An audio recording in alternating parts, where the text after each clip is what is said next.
आप ही ने तो मुझे पहली बार कांग्रेस का राष्ट्रपति बनाया था, जबकि मैं देश निकाले पे था। आज जबकि मैं खुद जीता हूं, आप मुझे नहीं चाहते। मैंने ऐसा क्या किया है बापू? हम सबको अपनी आत्मा की आवाज ही सुननी चाहिए सुभाष। क्या आपको लगता है बापू कि मैं आपके बताए हुए रास्ते से अलग चलने की कोशिश करूंगा? क्या इसीलिए आप चाहते हैं कि मैं इस्तीफा दे दूं? अगर अब भी तुम पार्टी के अनुशासन में चलने की प्रतिज्ञा करो और अहिंसा का व्रत लो तो कांग्रेस तुम्हारे साथ काम कर सकती है। अहिंसा एक समय में बहुत अच्छा हथियार था, मैं मानता हूं बापू, लेकिन वो समय शांति का था। आज जबकि सारी दुनिया में जंग के नगाड़े बज रहे हैं, तब अहिंसा की बांसुरी कौन सुनेगा बापू? मुझे दुख है सुभाष, पर ऐसी बातें के कारण ही कांग्रेस ने जो तुम पर बैन लगाया था, मुझे उसका साथ देना पड़ेगा। क्या आपको नहीं लगता कि विश्व युद्ध का फायदा उठाकर अगर हमने अंग्रेजों को बाहर नहीं धकेला तो ऐसा मौका फिर नहीं आएगा? गलत है। दुश्मन को उसकी मुसीबत के समय दबाना गलत है। ये युद्ध समाप्त हो जाने दो, फिर हम अपनी स्वतंत्रता के लिए लड़ लेंगे। फर्स्ट वर्ल्ड वॉर में भी तो हमने उनकी मदद की थी। बदले में हमें क्या मिला बापू? Rowlatt act, Jallianwala Bagh. इस बार भी अगर हम चूक गए बापू तो शिकंजा इस कदर कस जाएगा कि हम सदियों तक गुलाम रहेंगे। ये चुप बैठने का वक्त नहीं है बापू। इसीलिए तो मैंने व्यक्तिगत सत्याग्रह की अपील की है। अकेला चना भाड़ नहीं फोड़ सकता बापू, इससे कुछ नहीं होगा। ठीक है, फिर अगर तुम यही चाहते हो तो हमें अपने अपने अलग रास्तों पर चलना होगा। आप ऐसा क्यों कह रहे हैं बापू? क्या हमारी मंजिल एक नहीं है? आप इस तरह मुझे अलग नहीं कर सकते। मेरा प्यार फूल से भी कोमल है और पत्थर से भी कठोर। और तुम भी मेरे बिगड़े बेटे हो सुभाष। हालांकि अब मैं तुम्हारी नजरों से गिर चुका हूं, फिर भी मेरे दिल में तुम्हारे लिए प्यार कम नहीं हुआ है, भले ही हमारे रास्ते अलग हो चुके हैं। कभी आप ही ने कहा था महात्मा जी कि अगर अकेले छूट जाओ और सत्य तुम्हारे साथ है तो आगे बढ़ने से मत डरना। मैं तुम्हारे तरीकों से सहमत नहीं हूं सुभाष। फिर भी अगर अपने तरीके से तुम भारत को स्वतंत्रता दिला सके तो देखना, सबसे पहले तुम्हारी पीठ थपथपाने में ही आऊंगा। फिर मुझे आशीर्वाद दीजिए कि मुझे अपने मार्ग पर सफलता मिले।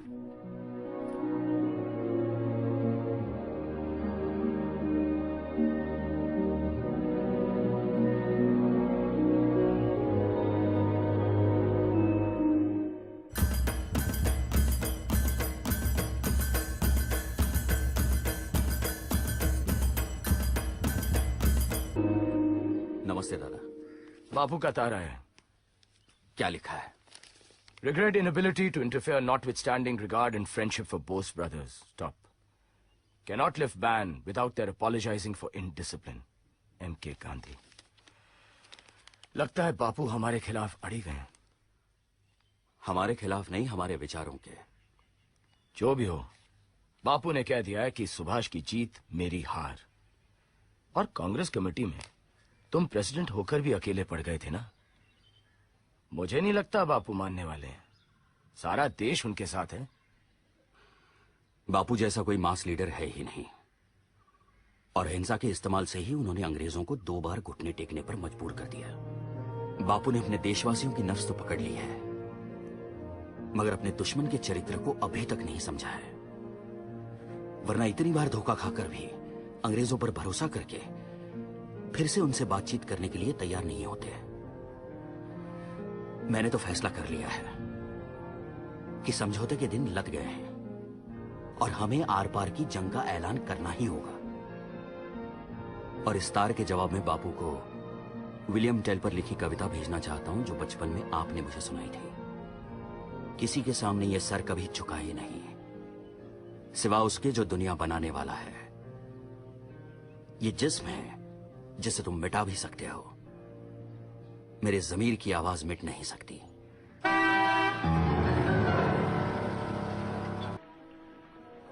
रेडियो की आवाज बढ़ा देना जरा। जी।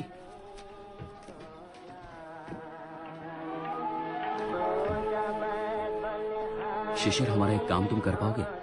जी काकू, बताइए क्या करना है? तुम गाड़ी अच्छी तरह से चला लेते हो ना? जी काकू। गुड।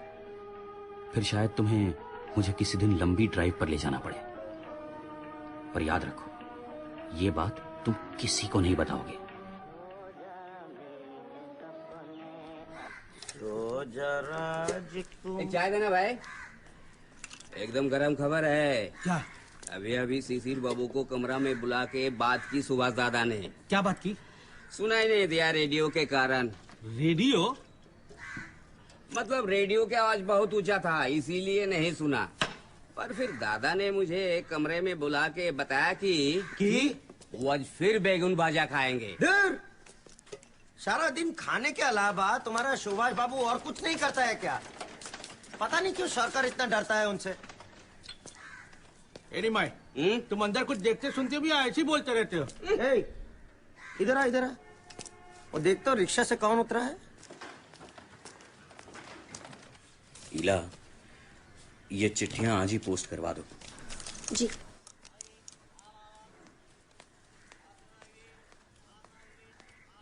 अस्सलाम वालेकुम मियां अकबर। मैं सोच ही रहा था आए क्यों नहीं। वालेकुम अस्सलाम सुभाष बाबू। ईला, निमाई से कहो चाय ले आए। जी काका। कुर्सी करीब ले आइए, आपसे दिल की बात करनी है। जी, हम तो हमातन गोश हैं सुभाष बाबू, फरमाइए। बड़ी मुश्किल से जेल से छूटा हूं, मगर किसी न किसी बहाने अंग्रेज फिर मुझे पकड़कर बंद कर देंगे और जंग खत्म होने तक वही सड़ाएंगे या फिर मेरी जान ही ले लेंगे। इसीलिए मैं चाहता हूं कि हिंदुस्तान छोड़कर रूस चला जाऊं, काबुल के रास्ते। आप तो एक बार हुआ है उस तरफ। जी हाँ, मैं आपकी पूरी मदद करूंगा। क्या रूस आपकी मदद करेगा? क्यों नहीं करेगा? जो साम्राज्यवाद का विरोधी है वो अंग्रेज हुकूमत का भी दुश्मन हुआ ना। और यही कारण है रूस हिंदुस्तान को आजाद करने के लिए एक क्रांतिकारी फौज बनाने में हमारी जरूर मदद करेगा। अब वक्त आ गया है, हमें अपना खून बहाकर गुलामी की जंजीरें तोड़नी पड़ेंगी। भाई, आपकी फितरत बिल्कुल जियालों की सी है, पर इस वक्त आपकी सेहत साथ देगी? आप मेरी सेहत की फिक्र ना करें, आप बस मुझे सरहद पार करवा दें और फिर वहां से रूस। जी हाँ,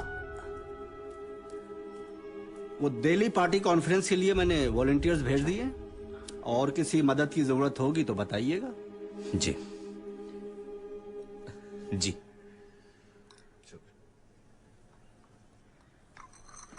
Why did Akbar Shah come to see Bose?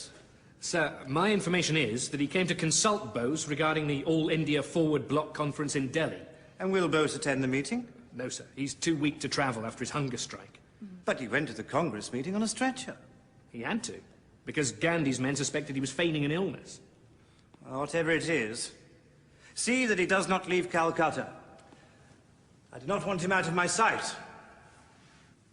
Left to me, I would keep him in prison for the rest of his life. तभी तो मैंने सब कुछ छोड़कर संन्यास लेने का मन बना लिया है माँ। तो फिर क्या आप श्री औरबिंदो के पौंडीचेरी आश्रम चले जाएंगे काकू? हो सकता है।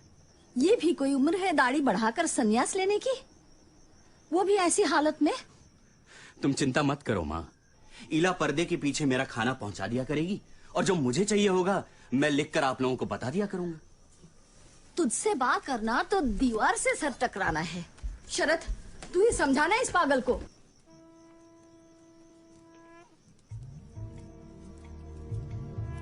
माँ, आज से पर्दे के पीछे रहकर मैं एकांतवास करूंगा। इस मौन व्रत में ध्यान करूंगा, नीचे जमीन पर सोऊंगा, भोजन भी दिन में एक ही बार करूंगा। इस तरह 15 दिन तपस्या करने के बाद मैं संन्यास धारण कर लूंगा।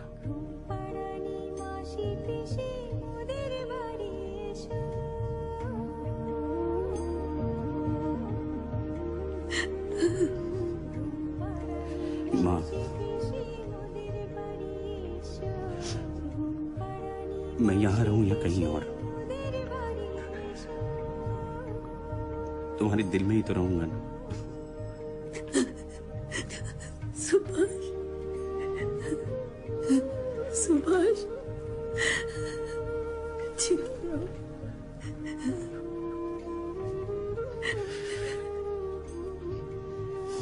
दादा,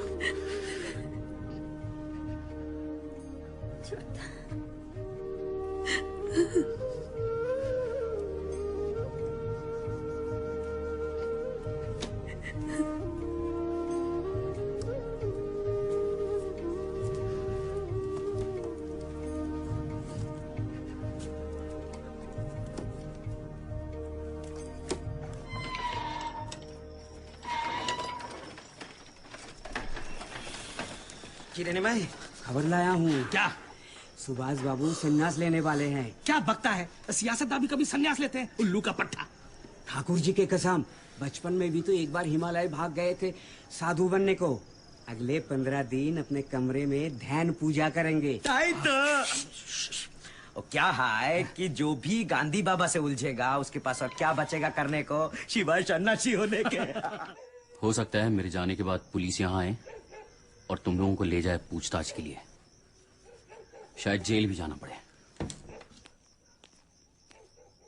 टूटोगे तो नहीं? तुम दोनों घबराओगे तो बिल्कुल काम नहीं चलेगा, ठीक है? चलो।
लगता है आज बहुत जल्दी में है शिशिर बाबू।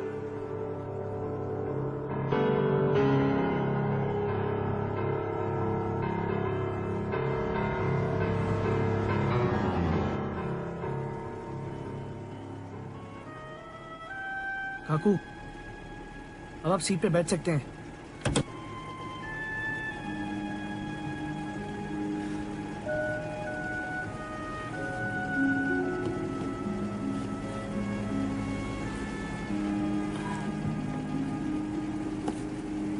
ये लो, ये पहनो।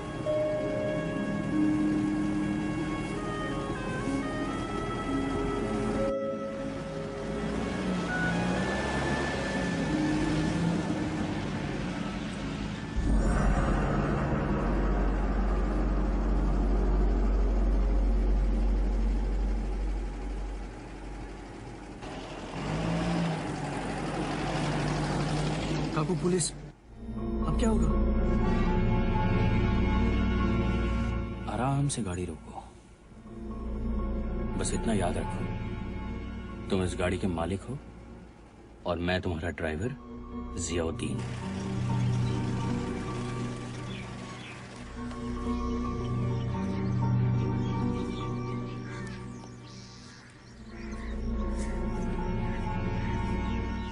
ये क्या गाड़ी है? जी हाँ, मेरी। क्यों? क्यों क्या है? क्यों क्या? पुलिस का काम होता है सब पे नजर रखना। कलकत्ता का नंबर है। गाड़ी में कागज पत्र रखे हैं कि खाली गाड़ी घुमा रहे हैं?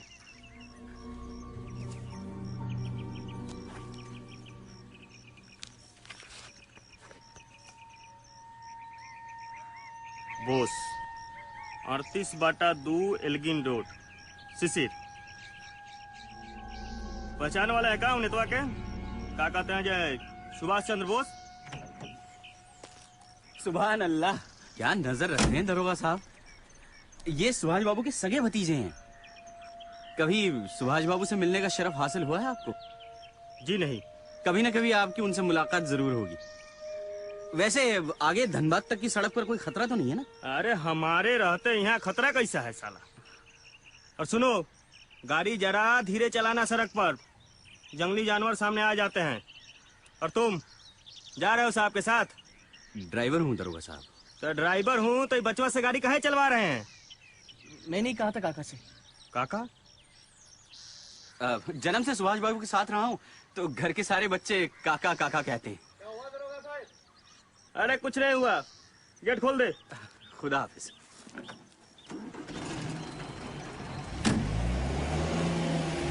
रिलैक्स।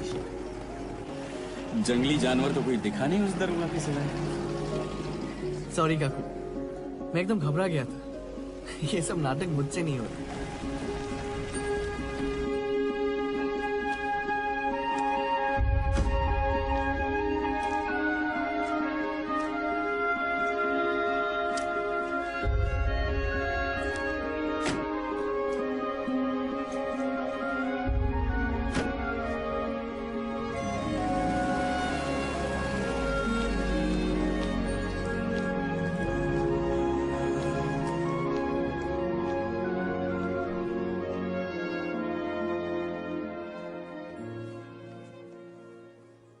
दादा।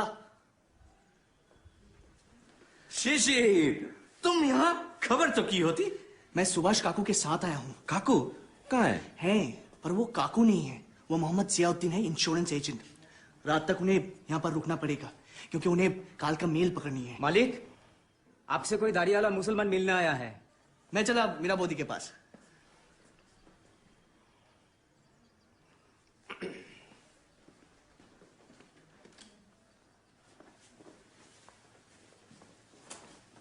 अस्सलाम वालेकुम। नमस्ते। नमस्ते। सामान ले लो, आइए। Mister Ashok Kumar Bose, myself Mohammad Ziauddin, insurance agent. आपको मुझसे क्या काम है? आप इंजीनियर हैं, आप तो जानते हैं कोयले की खानों में कितना खतरा होता है। खतरा तो है मिस्टर जियाउद्दीन, इस काम में बहुत खतरा है। पर इस समय मुझे इंस्पेक्शन के लिए माइन पे जाना है। आप शाम को आकर आराम से बात कर लीजिएगा मुझसे। शाम को? मैं झरिया से बामुश्किल तमाम आपसे मुलाकात करने आया हूँ। बस 10-15 मिनट में बात पूरी हो जाएगी। अच्छा सुनिए, आप लंच के लिए घर वापस आ रहे हैं ना? मेरी वाइफ मीरा और मेरा छोटा भाई शिशिर। आदाब। माफ कीजिएगा मिस्टर जियाउद्दीन, मैं जरा जल्दी में हूं। आप यहीं आराम कीजिए, मैं शाम को आकर आपसे मिलूंगा। मीरा, मिस्टर जियाउद्दीन भी हमारे साथ लंच करेंगे। लेकिन वो तो मुसलमान है। मेरा खाना आप यहीं भिजवा दीजिएगा मेम साहब।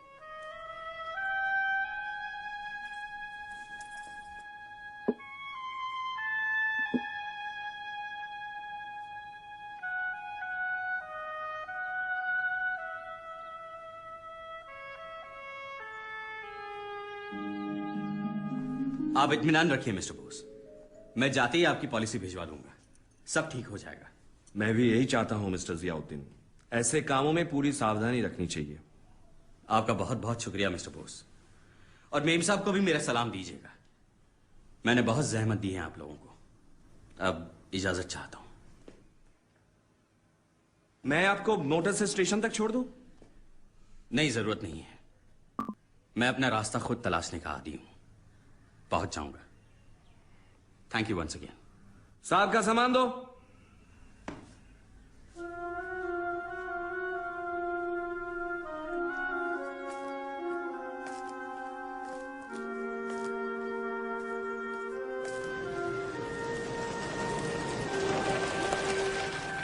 Mr. Ziauddin, would you like a lift? Yes, thank you.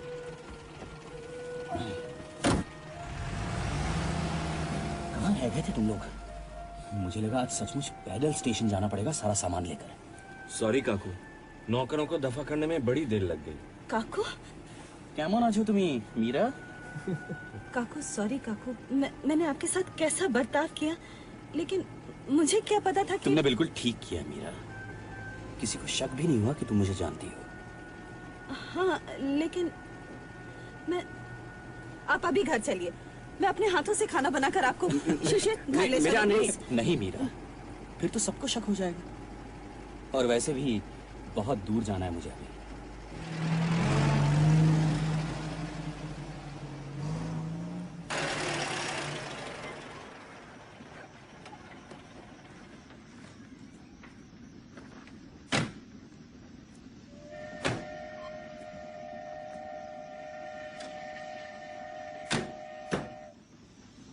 जनाब, मैं चलता हूं।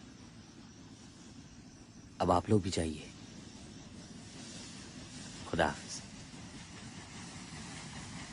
कुली, सामान ले लो।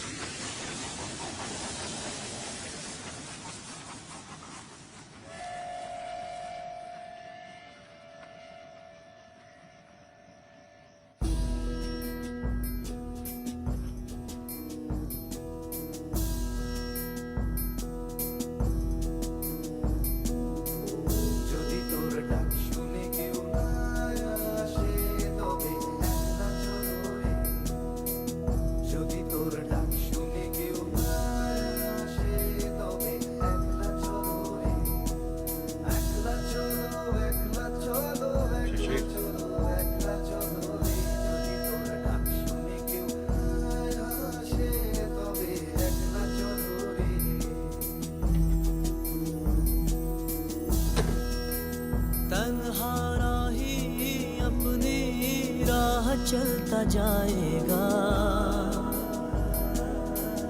तन्हा राही अपनी राह चलता जाएगा। अब तो जो भी होगा देखा जाएगा, अब तो जो भी होगा देखा जाएगा।